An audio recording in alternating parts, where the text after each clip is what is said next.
Hello students. तो आप chapter 10 पढ़ रहे थे। 10 में क्या reflection and refraction of light, प्रकाश का परावर्तन एवं अपवर्तन। तो आज का टॉपिक है लेंस से संबंधित परिभाषाएं, डेफिनेशन रिलेटेड टू लेंस।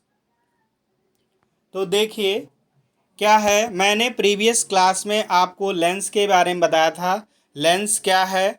दो पृष्ठों से घिरा हुआ पारदर्शी एवं समान माध्यम को क्या कहते हैं? लेंस कहते हैं। ये चीज़ दो पृष्ठों से घिरा हुआ बना होता है और ये मुख्यतः कांच का बना होता है बेटा। तो ध्यान दें, ये दो पृष्ठों से बना हुआ है, अर्थात दो गोलों से बना हुआ है।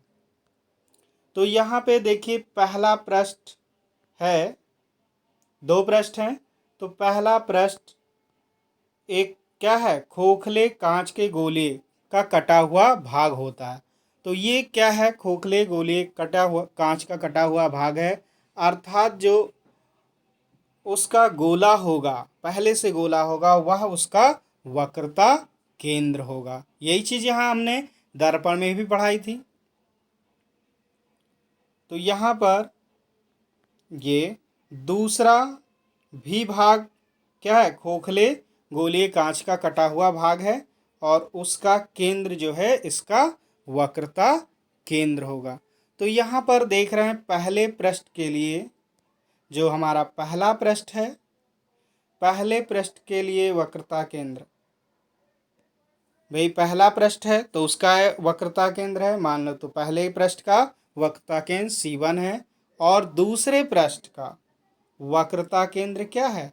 C2 है। यानी कि यहाँ पे दो वक्रता केंद्र होंगी और दो वक्रता केंद्र होंगी तो दो वक्रता त्रिज्याएं भी होंगी। भाई पहले पृष्ठ से केंद्र तक की दूरी, अब पहले पृष्ठ से केंद्र तक की दूरी को क्या कहेंगे? वक्रता त्रिज्या। यानी पहले पृष्ठ की वक्रता त्रिज्या तो प्रथम वक्रता त्रिज्या। दूसरे, अब क्या है?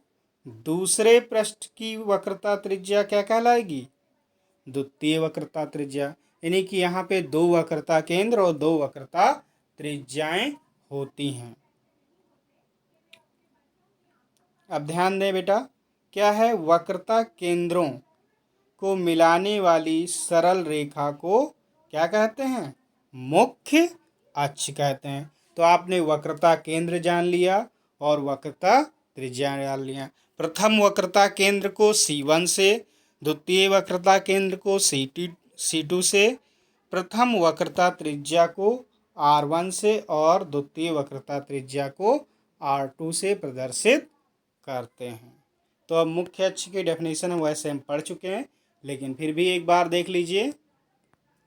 लेंस के वक्रता केंद्रों को मिलाने वाली सरल रेखा को लेंस का मुख्य अक्ष कहते हैं। क्या कहते हैं? मुख्य अक्ष। अब देखो बेटा, मोस्ट इम्पॉर्टेंट चीज यहाँ पर प्रकाशिक केंद्र, ऑप्टिकल सेंटर।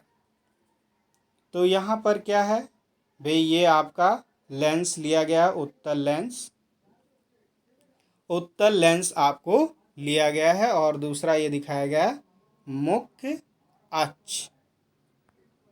तो यहाँ पर देखिए बेटा, एक किरण इस पर आपतित हो रही है और आपतित, अब यहाँ लेंस है चूंकि इसका अपवर्तन होगा और पहले पृष्ठ से अपवर्तन हुआ, फिर दूसरे पृष्ठ से अपवर्तन हुआ। तो जो अपवर्तन, इस किरण जो इस पे पड़ रही पहले पृष्ठ पर, वो कौन सी किरण है? आपतित किरण।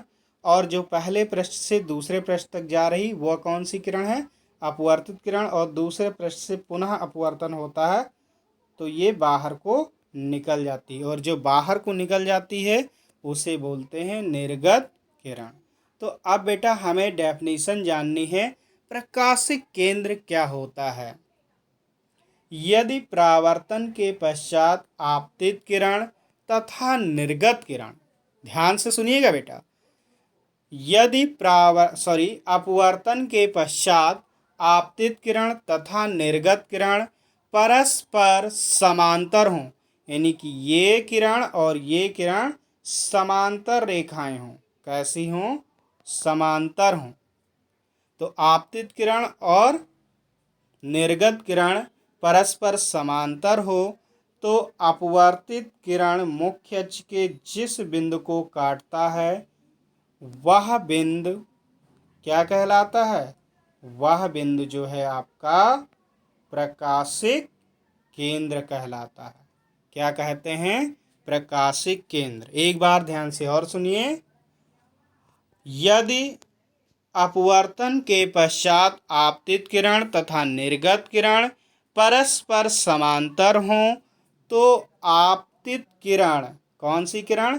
आपतित किरण मुख्य अक्ष के जिस बिंदु को काटती है वह बिंदु प्रकाशिक केंद्र कहलाता है और इसे C या O से प्रदर्शित करते हैं। तो आज के लिए इतना ही। ये टॉपिक अच्छे से तैयार कीजिएगा और फिर कॉपी पे नोट कीजिए।